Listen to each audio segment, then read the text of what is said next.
City Bihar और मैं हूं आपके साथ अभिषेक कुमार। जैसा कि अभी चुनावी सरगर्मी तेज हो चुकी है और इसी सिलसिले में हम अभी आपको एक ऐसे राजनेता से मिलवाने जा रहे हैं जो कि अपने पहचान की मोहताज नहीं है। हालांकि हम आपको बता दें कि ये कई पंचवर्षीयों से यहाँ पर लगातार मुखिया पद को सुशोभित कर रहे हैं।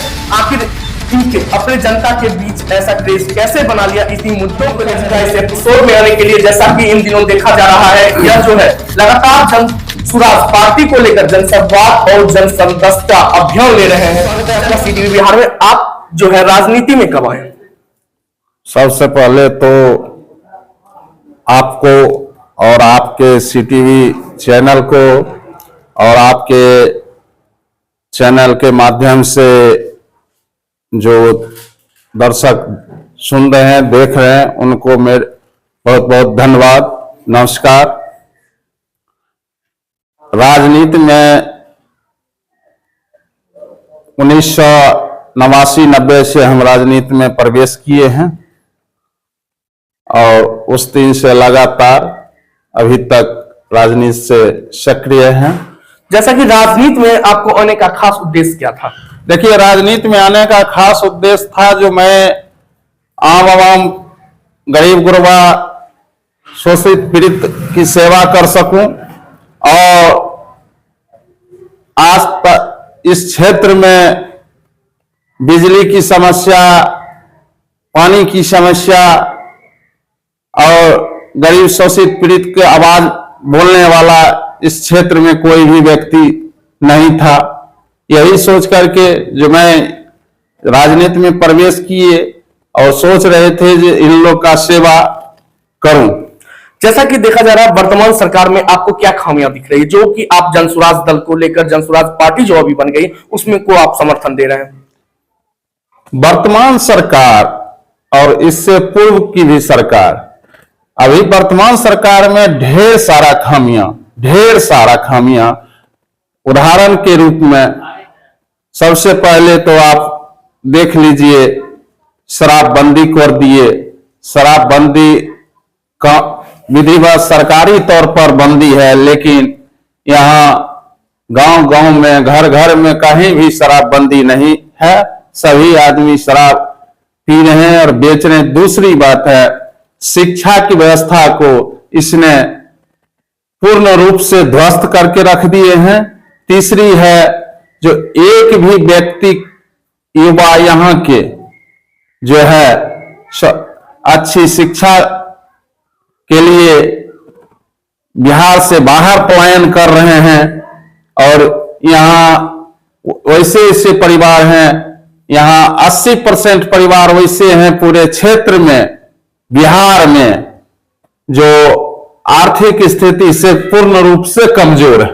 जैसा कि देखा जा रहा है कि आपने लालू राज भी देखा, कांग्रेस का भी राज देखा होगा और अभी जो वर्तमान में एनडीए की गठबंधन है, तो क्या आप तीनों सरकार में किनको अच्छा मानते हैं? देखिए, कांग्रेस सरकार का तो हम लोग उतना नहीं देख पाए, लेकिन सुनते थे, अनुभव था और उस समय उतना राजनीति से दिलचस्पी नहीं था। लेकिन लालू जी के समय से लेकर के अभी तक का सारा चीज पूर्ण रूप से अनुभव हो चुका है। लालू जी के समय में, लालू जी के समय में देखिए अपराधी का बोलबाला चलता था और अभी के सरकार में अफसरशाही का बोलबाला है। दोनों में कोई अंतर नहीं है। जनसुराज का विजन क्या है? देखिए, जनसुराज का विजन है, हमारे माननीय प्रशांत किशोर जी एक रणनीतिकार थे, कई स्टेट में चुनाव कराने का काम किए और पार्टी, जिस पार्टी का उसने बीड़ा उठाए, उनको सत्ता हासिल करवा करके आए और पूरे देश दुनिया घूमने के बाद वो अपने बिहार, अपने जन्मभूमि के लिए स्थिति जब उसने देखा तो वे सभी कार्यक्रम छोड़ करके अपने बिहार के लिए, ये बिहार बदलाव, व्यवस्था बदलाव और गांव-गांव घूम करके पदयात्रा 2-2.5 साल से पदयात्रा कर रहे हैं और हर गांव, हर मोहल्ले में जाकर के वहां का स्थिति का अनुभव किए। अनुभव करने के उपरांत जन स्वराज का पार्टी का गठन किए और उनका अभी पहले सभी दूसरे दूसरे दल का रणनीतिकार हुआ करते थे, अभी वर्तमान में जन स्वराज के रणनीतिकार बने हुए हैं। क्या आपको लग रहा है कि बिहार में जाति व्यवस्था जो है वह खत्म हो सकती है? जाति के नाम पर वोट की राजनीति को आप कितना समर्थन? देखिए, सबसे पहले तो मैं जाति धर्म का विरोधी व्यक्ति हम शुरू से ही हैं। हमारे परिवार भी, हमारे पिताजी भी इस चीज का विरोधी थे, जाति धर्म का। और सबसे बड़ा फैक्टर यही तो जदयू राजद भाजपा वाले जाति धर्म मंदिर मस्जिद करके पूरे बिहार को बर्बाद करके तो रख दिए हैं, जो जाति के नाम पर, धर्म के नाम पर, मंदिर के नाम पर, मस्जिद के नाम पर बांट बांट करके, टुकड़ा टुकड़ा करके आज वही सब लोग राजनीति कर रहे हैं और पूरे बिहार इसी दलदल में फंसते हुए चला गया, जिसका नतीजा है जो आज उन लोग का राजनीति फल फूल रहा है और उनका परिवार फल फूल रहा है, लेकिन बिहार के आम आवाम किसान मजदूर की तो नहीं फल फूल रहे हैं। जैसा कि अभी देखा जा रहा है कि जैसे लालू यादव जो है MY समीकरण को लेकर चल रहे, क्या लग रहा है कि प्रशांत किशोर इस समीकरण को तोड़ पाएंगे? देखिए, हम किन्हीं का समीकरण, जन स्वराज प्रशांत जी किसी का समीकरण तोड़ने के लिए नहीं जा रहे हैं, न किसी का ये करने। ये अपना विजन, ये अपना जाति धर्म जो कह करके ये लोग जो सत्ता हासिल किए हुए थे, यही तो घर घर गांव गांव घूम करके, और हम लोग भी उनके विचार से अवगत होने के उपरांत आज हम लोग भी इस चीज को गांव गांव टोले टोले में समझा रहा हूं, बुझा रहा हूं। जो जाति धर्म के नाम पर आप लोग कितना दिन तक वोट देते रहिएगा? आप लोग जाति के नाम पर वोट दे करके अपने जाति को बनाए, जाति वाले तो बने, वो भी अपने बाल बच्चा के लिए कर रहे हैं। आपका बाल बच्चा क्या कर रहा है? आपका अपने बच्चे के लिए क्या सोच रहे हैं? वो अपने बच्चे के लिए सोच रहे हैं, फिर आप अपने बच्चे के लिए क्या सोच रहे हैं? यही चित्त है जो जाति जाति करते करते आज पूरे बिहार का, जब से यह देश आजाद हुआ, बिहार भी आजाद हुआ और अदर स्टेट जो गरीबी रेखा के नीचे चल रहा था, वह स्टेट आज तीसरे चौथे पायदान पर है। और बिहार लालू जी के समय में भी 28वां नंबर पर था, आज नीतीश जी के समय में भी 28वां नंबर पर है। और वह स्टेट हमारे बिहारी को लाख बिहारी भाइयों को वहां खटवा रहा है, मजदूरी करवा रहा है। और आज हमारे स्टेट में इन लोग के कृपा से, जदयू भाजपा राजद के कृपा से, आज बिहार में दूसरे प्रांत से कोई भी व्यक्ति मजदूरी करने के लिए नहीं आ रहे हैं।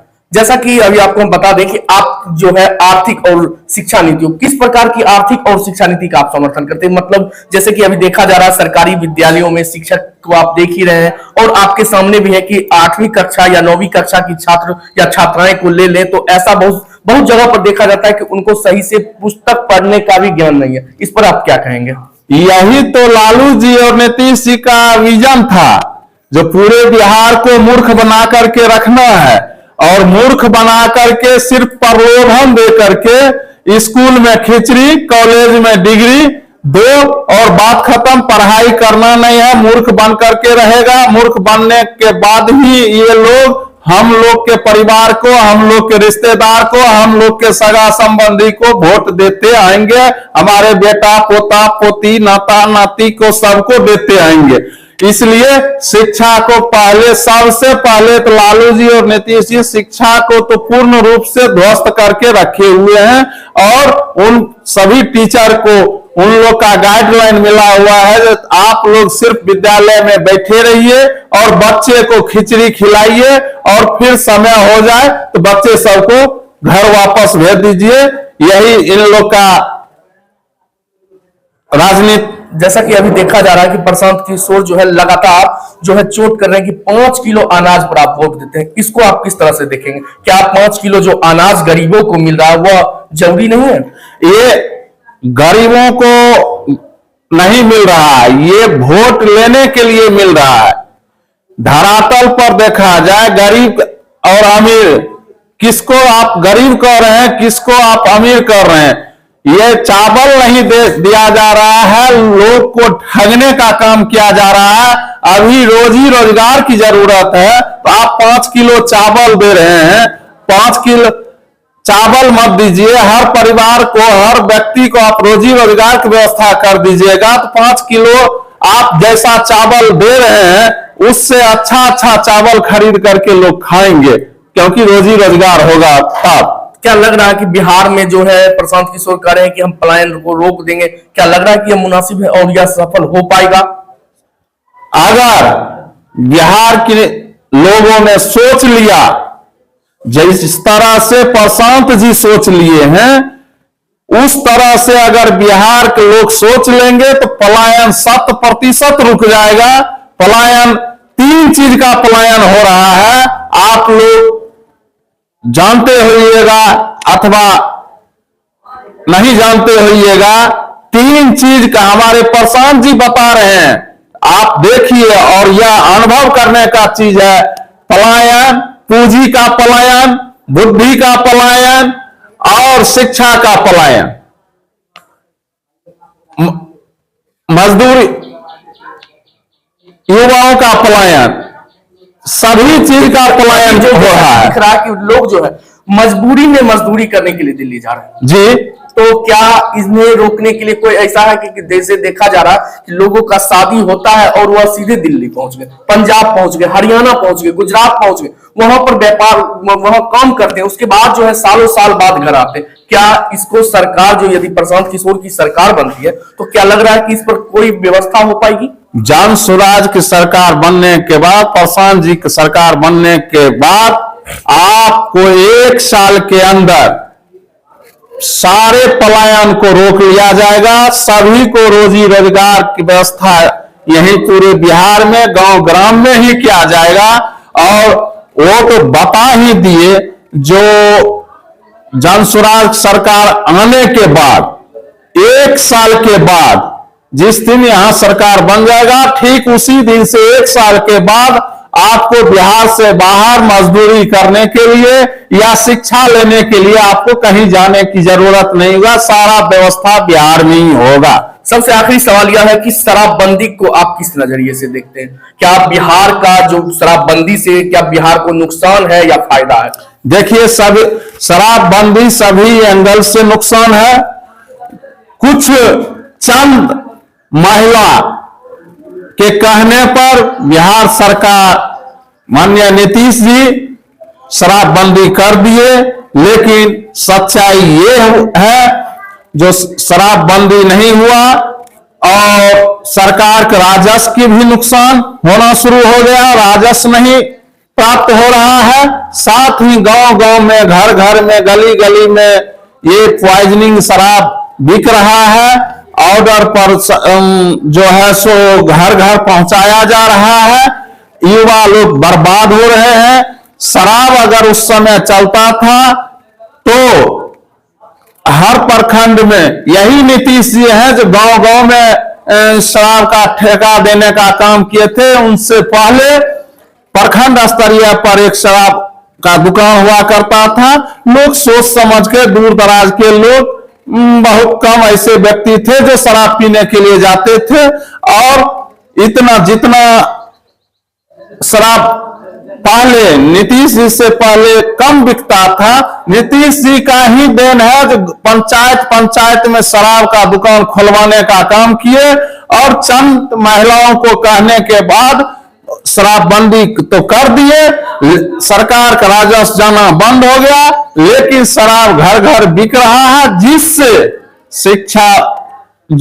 शिक्षा लेने वाला युवा, लड़की लड़का जो भी हो, सब शराब धंधे में उतर गए। बेग में शराब घर घर पहुंचा। जो माफिया लोग शराब को जो है सो ऐसे ऐसे बच्चे, जैसा कि आप कहते हैं कि महिला के कहने पर नीतीश कुमार ने शराबबंदी कानून को जी तो देखा तो अक्सर यही जा रहा कि किसी के पति या बेटे को यदि पकड़कर उत्पाद विभाग की टीम ले जाती है तो सबसे ज्यादा परेशानी उन्हीं को झेलना पड़ता है। देखिए, हम क्या कहे, शराबबंदी सिर्फ जो है सिर्फ चंद महिलाओं के कहने पर वे बंद किए थे, लेकिन 99% महिला गांव ग्राम में से पूछ करके शराबबंदी नहीं किया गया था। चंद महिला जो जीविका से जुड़े हुए थे और नीतीश जी के इर्द गिर्द जो घूम रही थी, उस महिला के कहने पर उसने शराबबंदी। आज देखिए, आप ही कह रहे हैं जो पुलिस पकड़ करके ले जा रही है और महिला ही परेशान हो रही है, तो क्यों पुलिस क्यों पकड़ के? क्योंकि वह शराब पिए हुए थे, इसलिए पुलिस पकड़ करके ले।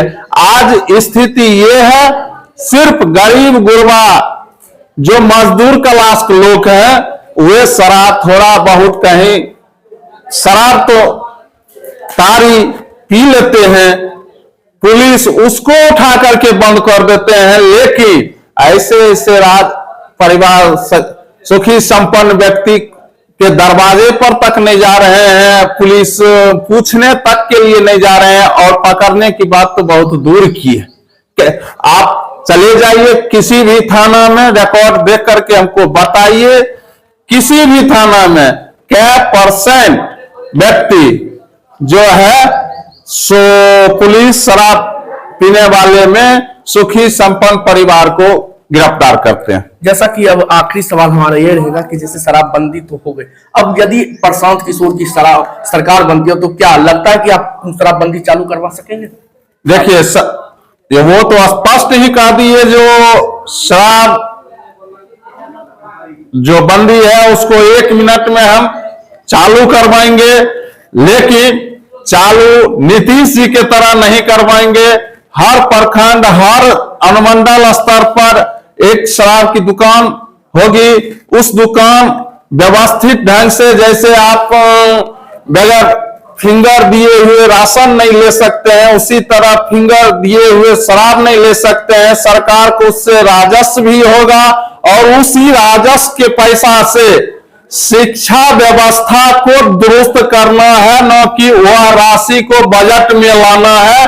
सिर्फ उस पैसा को स्पेशल रूप से शिक्षा में खर्च करना है, जो शिक्षा जब तक सरकारी विद्यालय का व्यवस्था नहीं सुधरेगा, तब तक प्राइवेट विद्यालय में ही सभी बच्चे को इंटर तक की व्यवस्था पढ़ाई जनसुराज के द्वारा, सरकार के द्वारा कराई जाएगी, और उसी पैसे से उसका व्यवस्था और उसका सारा खर्च का व्यवस्था सरकार उठाएगी। बहुत बहुत धन्यवाद। जैसा कि आपने अभी सुना है, हमारे जो है टिंकू राय जी ने क्या कुछ कहा है, इनको जनसुराज के प्रति क्या विजन इन्होंने स्पष्ट किया।